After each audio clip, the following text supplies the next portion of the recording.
Podcast.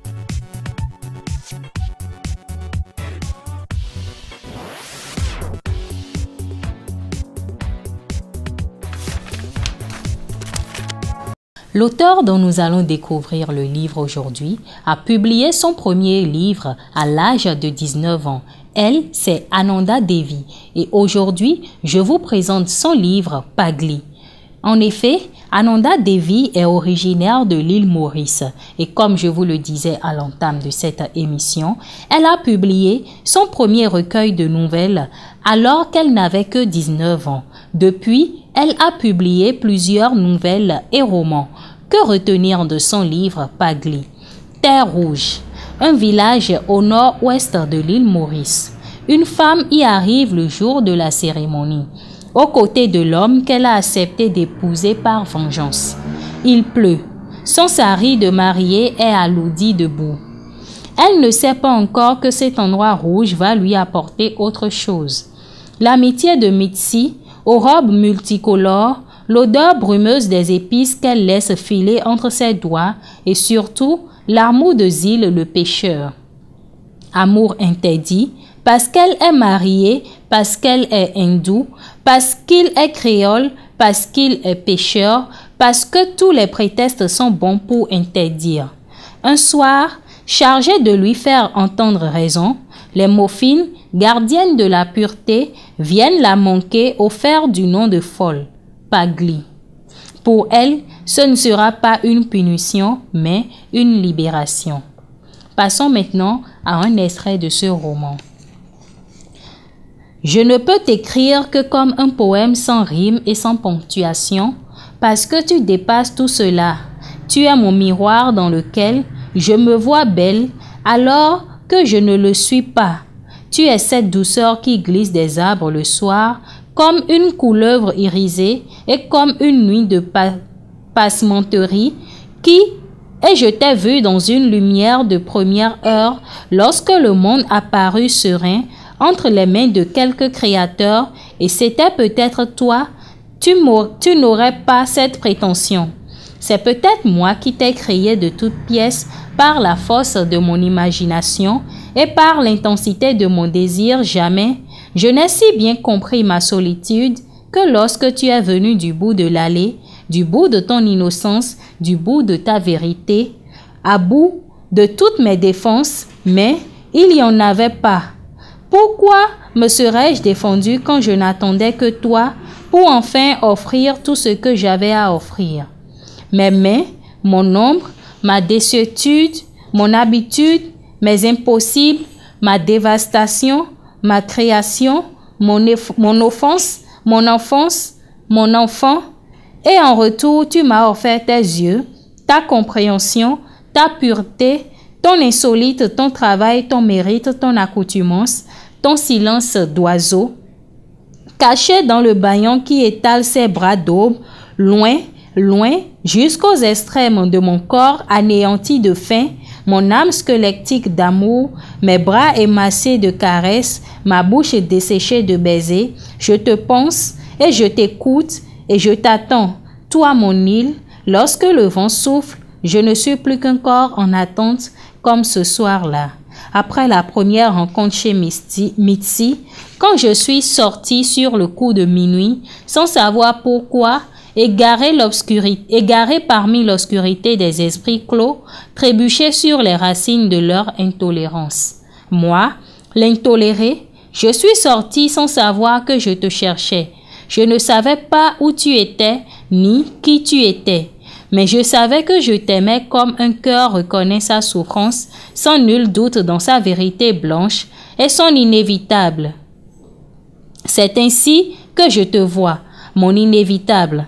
Et j'ai marché dans la nuit vide, sous les arbres endormis comme des bêtes sauvages, et la lumière pâle des étoiles, et mes pas m'ont guidé vers ces ruines depuis longtemps, envahies de ronces déchirées par des branchages et les lianes. Qu'il y aurait-il là? Il n'y avait rien, je n'allais nulle part guidé poussé, en avant happé, sans lucidité aucune. Il n'y avait que l'instinct, et cet instinct-là s'est réjoui avec une joie féroce, a poussé un grand cri, de triomphe lorsqu'au bord des ruines, sur un muret assis, je t'ai vu qui attendait patient comme si tu avais tout le temps. Bien sûr, tu l'as, le temps passé et le temps présent, et tous nos avenirs possibles. Comment pouvais-je en douter quand, une si grande tranquillité, tu te levais, tu as fait un pas vers moi et tu m'as ouvert les bras. J'y suis entré comme on entre en rade après une tempête et les eaux mortes de la vie. Je savais que là était mon lieu, ma place, mon devenir, mon droit le plus légitime. Tu m'as tenu du bout des doigts, tu m'as regardé dans les yeux. Ensuite, tu as posé tes lèvres sur mon front et tes doigts ont glissé sur la peau de mon bras. Et c'était comme une explosion. Je ne savais pas que tant d'émotions pouvaient se réfugier dans chaque particule de peau. Ce n'est pas toi qui as exprimé le premier, la passion. C'est moi, je le reconnais, créature endormie depuis l'origine. C'est moi qui ai subi le réveil comme si je n'étais qu'un songe auquel on venait de donner le droit d'être réel. Je t'ai serré dans mes bras et j'ai guidé tes mains là où je voulais qu'elles aillent sans innocence et sans pudeur. Alors, nous n'en avions pas besoin. Tu ne me jugerais pas, tu me connaissais, tu me reconnaissais. J'étais toi. Tu savais où il fallait aller, nul besoin de te le dire. Quel lieu de rire et de reconnaissance et de rite et d'urgence il te fallait découvrir, visiter, toucher comme une eau qui se déverse fraîche, si fraîche, presque froide, mais si bonne que je rugis et je gronde et je fais de même. Je visite ton corps comme un inconnu, une œuvre d'art, un monument. Je touche ta peau et j'ai envie de pleurer. Je pleure parce que j'en ai le droit et aussi de rire et de te parler, de te dire ce que je ressens et que j'ai envie. Envie ne te retient pas. N'aie pas peur. L'amour ne meurtrit pas. Il n'y a que la haine et la violence. Mais je ne vais pas laisser ces pensées venir entre nous. Mon soleil, ma joie, n'aie pas peur. N'hésite pas si tu ris de ma hâte. Et puis, tu deviens grave, la main sur ma poitrine. Et puis, tu deviens fou.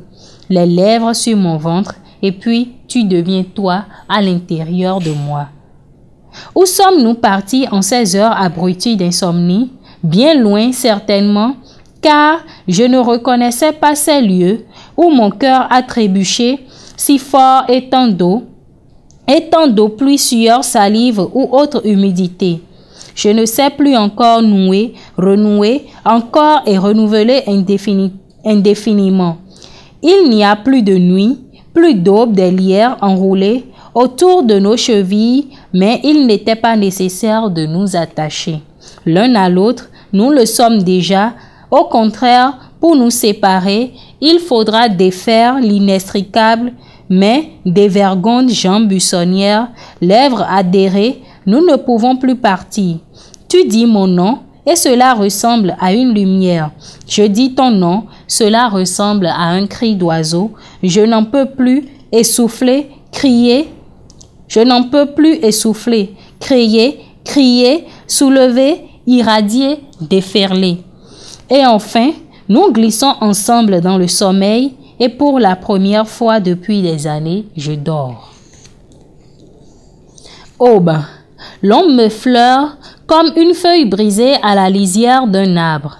Quelques gouttes de sève tombées sur ma vie, son silence s'égoutte sur ma bouche, s'égare dans le creux de mon cou. Une phalène se pose sur mon bras, libérant une nuée de fine poussière. Elle se transforme en papillon, s'habille de confettis et de couleurs, se dort, reflétée par ses propres ailes. Lorsqu'elle partira pour mourir, ce sera en ayant connu le miracle et le vertige de toi. La nuit assouplie est parvenue à sa fin. Nous sommes à l'intérieur d'une cathédrale de bâillons.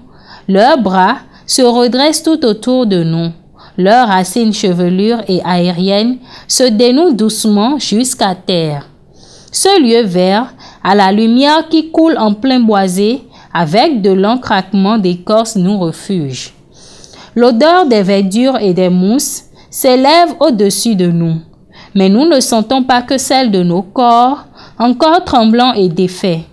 Odeur d'hommes et de femmes, tiède et ambrée. Je voudrais ne jamais cesser de la respirer, car c'est ma naissance, que je respire ainsi au fil de ta peau.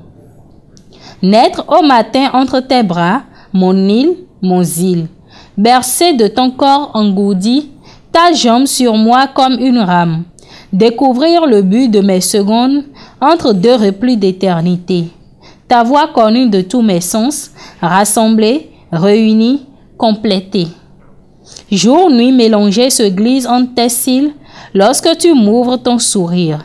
J'y vois comme un reflet d'eau profonde qui, lentement, afflue et puis déborde.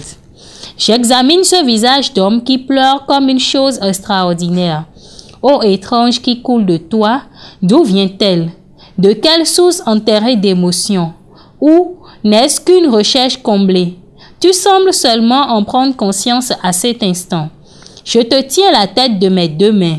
Je veux voir cela.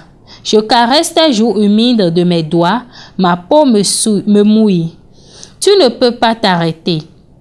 Après tant de rire, tu m'offres tes larmes et c'en est trop. Mon cœur se fait vieux. Je me sens comme ces bois qui craquent de trop de vie. Je te bois, visage, bouche, eau, sourçant de tes profondeurs, musique transparente de ton âme. Jamais, me dis-tu. Oui, moi non plus, jamais. Je suis né dans ce regard ancien qui me crée et qui m'extrait de ma gangue argileuse, la peau insupportablement douce et vierge.